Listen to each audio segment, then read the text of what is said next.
To make a major scale, we create a series of notes that are either a tone or a semitone apart from the notes either side of them.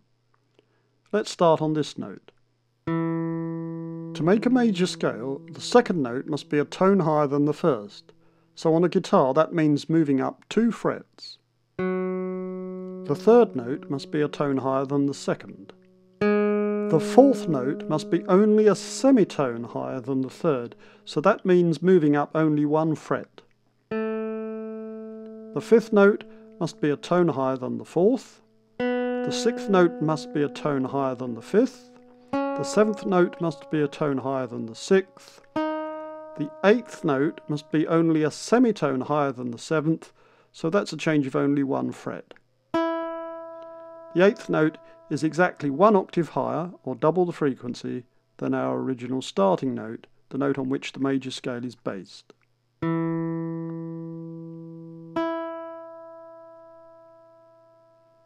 From this, we can see that there are 12 semitones to an octave. The formula for a major scale is therefore tone, tone, semitone, tone, tone, tone, semitone. TTS, TTT, S. This gives us 8 notes and 7 intervals between the 8 notes. In a major scale, the intervals between adjacent notes are either tones or semitones, and it's the exact arrangement of those tones and semitones that define the scale as being a major scale. It could be argued that there are only 7 different notes in a major scale, because the 8th note is the same one that we started on, but an octave higher. This argument becomes clearer when we start to give the notes names.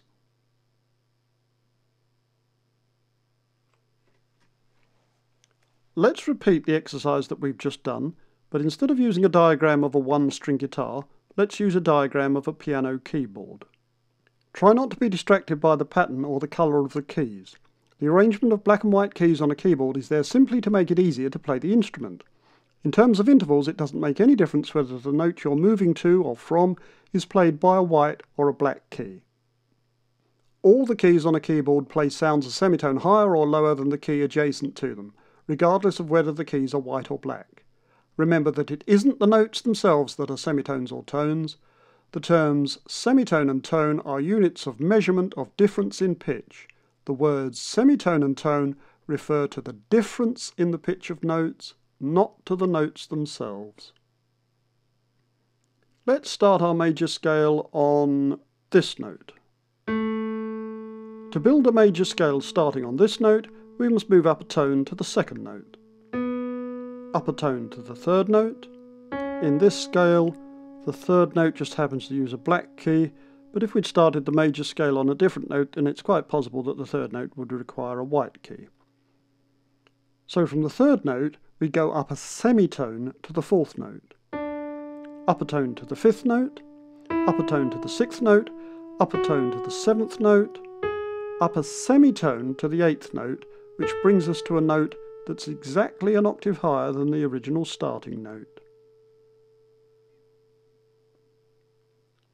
The formula for a major scale is therefore easily remembered as tone, tone, semitone, tone, tone, tone, semitone.